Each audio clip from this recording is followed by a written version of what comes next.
Gold, trusted gold buyers. మీరు తాకట్టు పెట్టిన బంగారాన్ని విడిపించి ఈ రోజు ఉన్న మార్కెట్ ధరకు కొనబడను.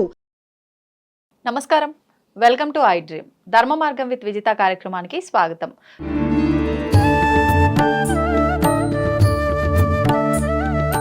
ప్రస్తుతం మనతో పాటు ఉన్నారు ప్రముఖ ఆధ్యాత్మికవేత్త దత్తాత్రేయ మరియు గణపతి ఉపాసకులు మురళీధర్ శర్మ గారు. ఇప్పుడు వారితో మాట్లాడి మరిన్ని విషయాలు తెలుసుకుందాం. నమస్కారం అండి. మహాదేవ శ్రీమాత్రే నమః. గురుగారు, మనకు ఈ కార్తీక మాసంలో వచ్చే ఏకాదశి నవంబర్ 1వ తారీఖున రాబోతోంది. మనకు ప్రతిసారి వచ్చే ఏకాదశి ఒక్కొక్క పేరుతో ఒక్కొక్క విశేషంతో మనం జరుపుకుంటూ ఉంటాము.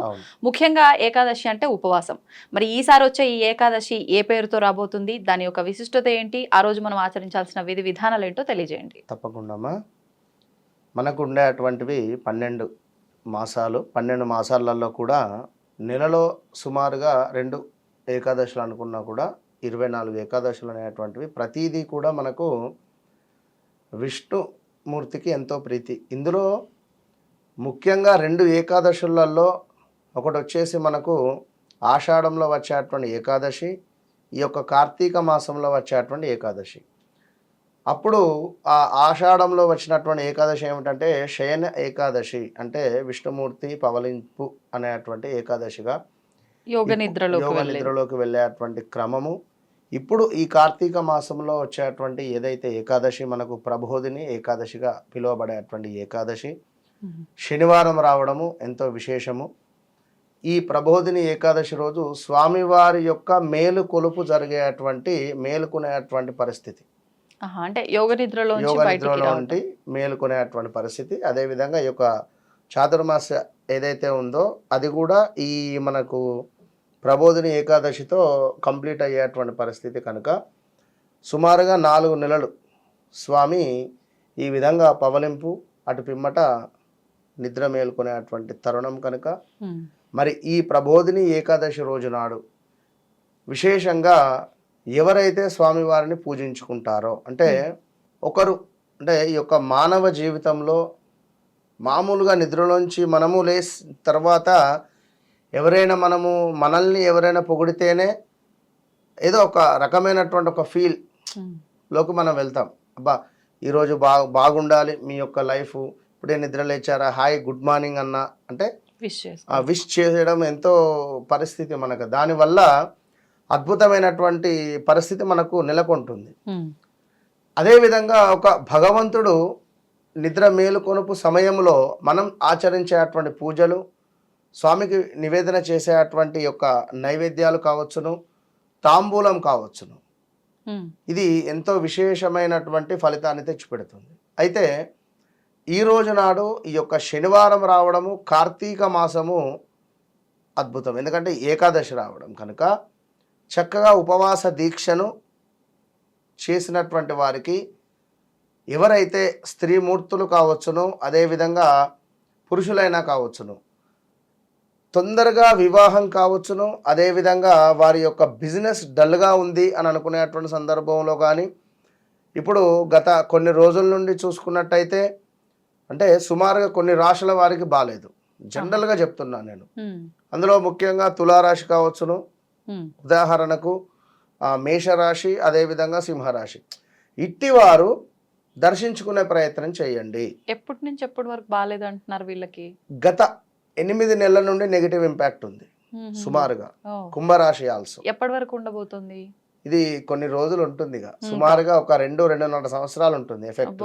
అందులో ముఖ్యంగా ఏ అక్షరము అంటే ఏ, అదేవిధంగా ఎల్, ఎమ్, ఆర్ రిలేటెడ్, ఎస్తో మొదలయ్యేటువంటి పేర్లు వీరికి కొంత ఇబ్బందికరంగానే ఉండబోతూ ఉన్నది. కొంత జాగ్రత్తగా ఉండండి.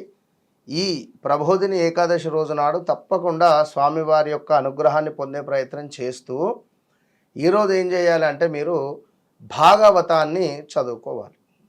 కేవలం అంటే దేవాలయం లేదు మాకు అందుబాటులో, లేదా మేము వెళ్ళలేని పరిస్థితిలో ఉన్నాము, లేదా ఇంకా మరొకటి అనుకొని కొన్ని కారణాలు ఉండేటువంటి వారు భాగవతాన్ని ఈరోజు నాడు సుమారు మీ ఇష్టం ఒక 1 అవర్ టైం పెట్టుకుంటారో, హాఫ్ అన్ అవర్, మీ సమయము, మీ పనే, మీ వర్కే మొదటి దైవము, అది కాదు అనేటువంటి మన అదేమిటి ప్రసక్తి లేదు.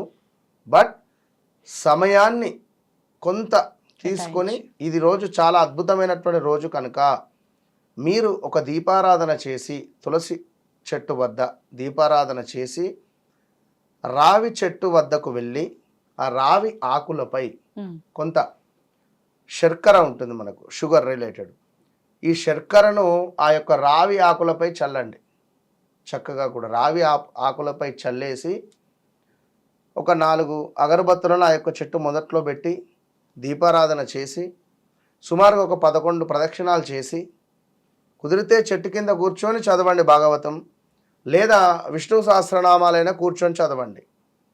ఈ రోజు నాడు మీరు చేసినటువంటి పూజలకు నిజంగా స్వామివారి యొక్క మేలుకొలుపు తరుణంలో మీరు తప్పకుండా చేసినటువంటి పూజలు ఎంతో ఉపయోగపడతాయి. ఇప్పుడు ఈ రావి చెట్టు విశేషం చేయడం వల్ల కలిగే ఫలితం ఏంటండి?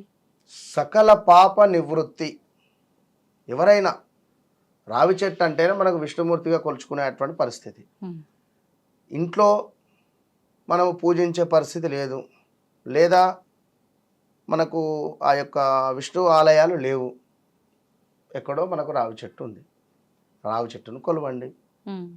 అది అదేవిధంగా ఇవేవీ లేవు అనుకున్నా కూడా మీరు విష్ణు సహస్రనామాలు లేదా భాగవతం చదివినటువంటి వారికి ఈ రోజు నాడు తప్పకుండా విశేషమైనటువంటి ఫలితం ఉంటుంది. అది శనివారము. ఇక ఇవన్నీ కూడా పక్కన పెడితే మరి కార్తీక మాసం, కార్తీక మాసంలో మనకు ఈ శనివారం రోజు నాడు తప్పకుండా కుదిరితే, గతంలో మనము శ్రావణ మాసంలో వెంకటేశ్వర స్వామికి సంబంధించి 7 వారాలకు సంబంధించినటువంటి వెంకటేశ్వర స్వామి వ్రతము అనేటువంటిది మాట్లాడడం జరిగింది. ఈ కార్తీక మాసములో కూడా ఆ విధంగా స్వామివారి యొక్క వ్రతాన్ని, అంటే వెంకటేశ్వర స్వామి యొక్క 7 వారాల దీక్షను ఈ వారం నుండి తీసుకున్నా కూడా కంటిన్యూగా 7 వారాలు చేసుకోవచ్చు, మంచి ఫలితం ఉంటుంది. మధ్యలో ఏదైనా ఆటంకం వస్తే మళ్ళీ తర్వాతవి కంటిన్యూ చేయవచ్చును. ఓకే. ఇక అన్నింటికంటే అత్యంత అద్భుతమైనటువంటిది, అందరికీ సులభంగా చేసుకునేటువంటిది ఏమిటయ్యా అంటే సత్యనారాయణ స్వామి వ్రతం. ఈ రోజు నాడు సత్యనారాయణ స్వామి వ్రతాన్ని కుదిరితే ఏదైనా ఉసిరి చెట్టు కింద కావచ్చును, లేదా మనకు ఏదైనా అరటి చెట్టు ఒకవేళ అందుబాటులో ఉన్న, లేదా అరటి కొమ్మలను చక్కగా అలంకరింపజేసుకొని అయినా కూడా మీరు ఈ యొక్క సత్యనారాయణ స్వామి యొక్క వ్రతాన్ని ఆచరించండి. వ్రతాన్ని ఆచరించలేని వారు కూడా ఆ కథను చదివినా మంచి ఫలితం ఉంటుంది. ఇన్ని ఉన్నవి, ఎన్ని అందుబాటులో అంటే ఇది మాత్రమే చేయాలి, ఇది మాత్రమే చేయకూడదు అనేటువంటిది ఏది లేదు. ముందు మన మనసే మొట్టమొదటి అందమైనటువంటి దేవాలయం కనుక మన మనసుకి ఇది అనిపించింది, ఇది చేయండి, నేను ఇది చేస్తే నాకు ఇది అవుతుంది, ఇది చేస్తేనే ఇది అవుతుంది అనేటువంటిది కాదు. ఎందుకంటే మనకు సుఖంగా ఉన్నాం అంటే అద్భుతమైనటువంటి పనులు అవుతున్నాయి, చాలా మంచి జరుగుతూ ఉంది అనుకున్నట్టయితే మనం చేసుకున్నటువంటి పుణ్యం పోతుంది అని మనం అర్థం చేసుకోవాల్సింది లేదు. మనకు విపరీతమైనటువంటి కష్టాలే వస్తున్నాయి అనుకున్నా కూడా మన పాపాలు నివృత్తి అవుతూ ఉన్నాయి అని కూడా మనం అర్థం చేసుకోవాలి. కనుక ఏదైనా మంచిగా ఉంది అబ్బా అనుకున్నప్పుడే దృష్టి దోషం తగులుతుంది. కనుక ఆ సమయంలోనే మనం ఇవన్నీ చేసుకుంటూ ఉండాలి. ప్రతి సెకండు, ప్రతి నిమిషము, ప్రతిరోజు భగవంతుని యొక్క నామస్మరణతో ముందుకు వెళ్ళేటువంటి వారికి ఎలాంటి ఇబ్బందులు ఉండవు. అట్లా. ధన్యవాదాలండి. మహాదేవ. తవ్వండి, తవ్వుతూనే శివలింగం సరే దాన్ని అట్లా కప్పేసేయండి, చూపించదండి. Krishna is there. మూర్తి పూజ కాదు, సాక్షాత్ బ్రజేంద్ర నందన భగవాన్ ఉన్నారు మూర్తిలో.